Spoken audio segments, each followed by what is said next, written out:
সালামু আলাইকুম এভরিওয়ান, সবাই কেমন আছেন? আশা করি সবাই অনেক ভালো আছেন। আল্লাহ তাআলার অশেষ রহমতে আমরাও ভালো আছি। লাইফস্টাইল অফ আফরোজা চ্যানেলে আপনাদের সবাইকে স্বাগতম। কাছে দূরে দেশ ও দেশের বাইরে যে যেখান থেকে বসে আমার এই আজকের ভিডিও দেখছেন সবাইকে জানাই অসংখ্য অসংখ্য ধন্যবাদ। সামনে কুরবানি ঈদ, তো ঈদকে সামনে রেখে তো ঘর বাড়ি একটু পরিষ্কার করে নিচ্ছিলাম। আসলে ঘর বাড়ি তো পরিষ্কার করার শেষ নাই, প্রতিদিন আমাদেরকে সব কিছু ক্লিন করতেই হয়। যেটা ব্যবহার করা হয়, যেটা ইউজ করা হয় সেটা তো পরিষ্কার রাখতেই হবে। আসলে মানুষ যেখানে বসবাস করবে সেখানে জিনিসপাতির প্রয়োজন হবে, আর পরে নোংরা হবে সেটা পরিষ্কারও রাখতে হবে। এটাই মানে দুনিয়ার নিয়ম। আর আর আসলে ঘর বাড়ি তো প্রতিদিনই পরিষ্কার করাই লাগে। আর আমি কিন্তু এই যে ঘর দুয়ার মানে মেঝে প্রতিদিন আমি মুছি না, প্রতিদিন মোছা আমার আসলে সম্ভব হয় না। আর হেল্পিং হ্যান্ড ছিল, সেটা হচ্ছে যে আমি বাদ দিয়ে দিয়েছি। কারণ দেখা যায় যে মেয়ে পড়ে, তো যে দেখা যাচ্ছে ঘরে বসেও পড়তেছে।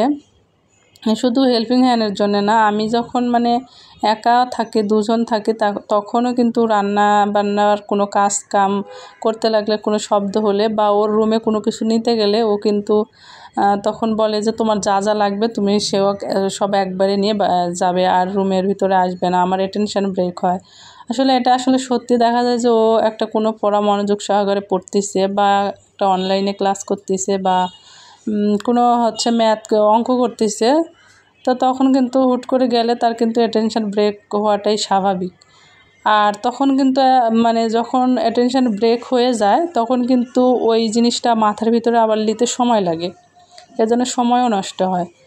তো যাই হোক, এজন্য হচ্ছে যে হেল্পিং হ্যান্ড ছিল। তো ধরেন একজন মানুষ আসলে তো তার কাজ মানে দেখে দিতে হয়, সেটা এক। তারপরে তো কথাবার্তা বলেই, দেখা যায় যে আপা এটাই কী করে করবো, বা আপা এটা কী হলো, বা সে এরকম ধরেন এক তো কথা বলে। তখন আসলে কথা টথা বাড়িতে আসলে তখন ওই যার যেভাবে থেকে অভ্যাস হয়ে গেছে। আসলে আমার মেয়ে একা এভাবে পড়ে পড়ে ওর একটা মানে অভ্যাস হয়ে গেছে।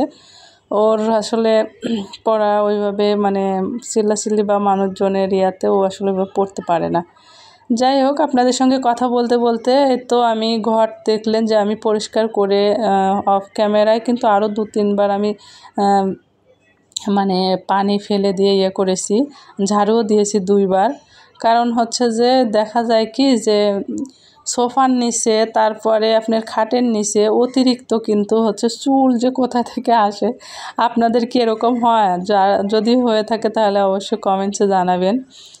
আমি তো ভাবি যে শুধু আমার মনে হয় আমার ঘরেই এরকম, সবার ঘরে মনে এমন হয় না। যে যেখানে যাই যে সোফার নিচেও দেখবো চুল, যদি ঝাড়ু দিতে লাগি সোফার নিচে মানে ইয়েটা ঝাড়ুটা ভিতরে নিয়ে দেখবো যে কিছু না আসলে চুল আসবি, চুল ঝুল তো থাকেই। তো যাই হোক, ভিডিওটি দেখতে দেখতে যারা এ পর্যন্ত চলে এসেছেন প্লিজ একটি লাইক দিয়ে আমার পুরো ভিডিওটি কন্টিনিউ করবেন, আপনাদের কাছে আমার অনুরোধ। আর যারা অলরেডি লাইক দিয়ে দিয়েছেন তাদেরকে জানাই অসংখ্য অসংখ্য ধন্যবাদ।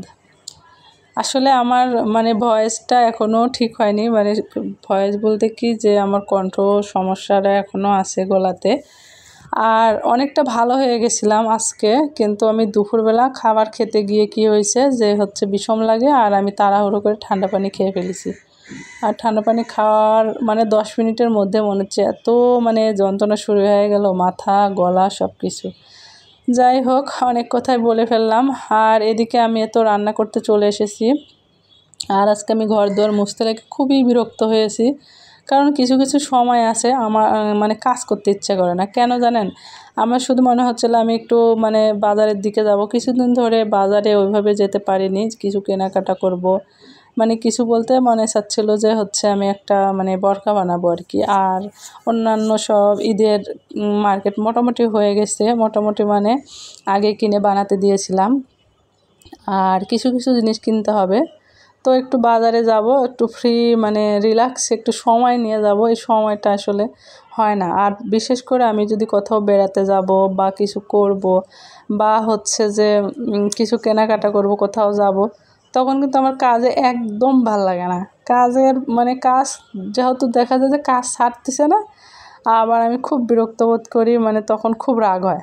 ভালোভাবে কাজ করি না, মানে কাজ করতে ইচ্ছে করে না কিন্তু করা লাগে তাই এরকম। তো আমি আমি যখন মানে আমার মায়ের বাড়ি যাই তখনও কিন্তু এরকম। আর হচ্ছে যে কাজ মানে যখন আমি বেরাবো যখন আমি কাজ করব তো সেভাবে কাজ করবো, একবারে কাজে নেমে পড়বো। আর যখন আবার কোথাও মানে ঘোরার মন হয়, কোনো কিছু করার মন হয়, তখন কিন্তু আবার আমার কাজ করতে একদম ভালো লাগে না। যাই হোক, অনেক কথা বলে ফেললাম, যদি কথার মাঝে কোনো ভুল ত্রুটি হয়ে থাকে ক্ষমা সুন্দর দৃষ্টিতে দেখবেন। তো এদিকে আমি অনেক কাজই করে ফেলেছি, আপনাদের সাথে কথা বলতে বলতে ঘর ঝাড়ু দিয়ে পরিষ্কার করে 2-3 বার বালতি পানি এনে ঘর মুছে তারপরে কিন্তু একটু রান্না করতে চলে এসেছি। এই যে বললাম, রান্না করতেও ভালো লাগছিল না কোনো কাজ করতে। আর এদিকে আমি অফ ক্যামেরায় কলা আর একটা আলু কেটে নিয়েছি, কাঁচকলা, তো এটা দিয়ে আমি রুই মাছ একটু ঝোল করব। আর এদিকে দেখতে পাচ্ছেন যে আমি কারেন্টের চুলায় রান্নাটা বসিয়েছি। তো কারেন্টের চুলায় রান্না বসাতে গিয়ে কিন্তু আমার কারেন্ট চলে যায়, তারপরে আমাকে আবার সেই গ্যাসের চুলায় রান্না করতে হয়।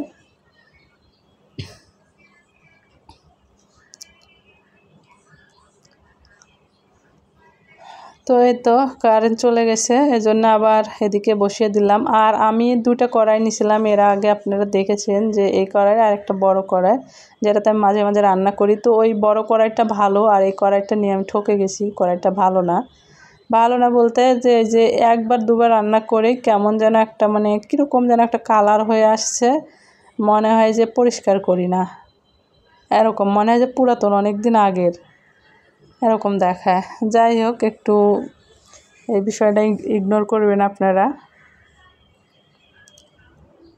তো এই তো আমি মশলাটা ওদিকে হচ্ছে যে কারেন্টের চুলাতে দেখলেন যে আমি আলু আর কাঁচকলাটা ভেজে নিলাম, ভেজে নিয়ে তারপরে এদিকে মশলা কষিয়ে তো রান্নাটা করে নিচ্ছি। আর আজকের ভিডিওটা একটু বড় হয়ে গেছে, মানে রোজ যা দিই তার চাইতে একটু বড়।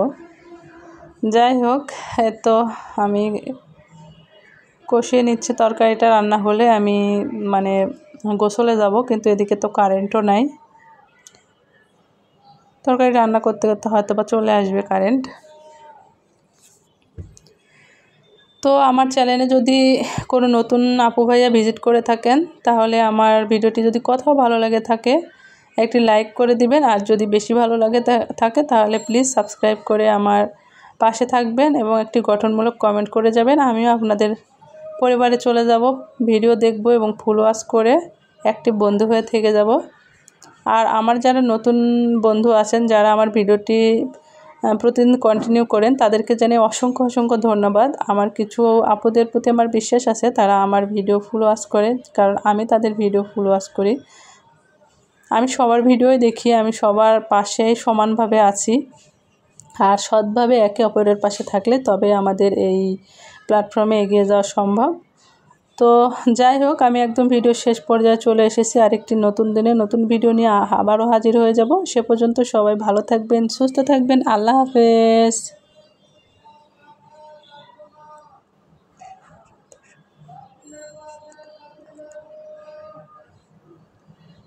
বাবারে।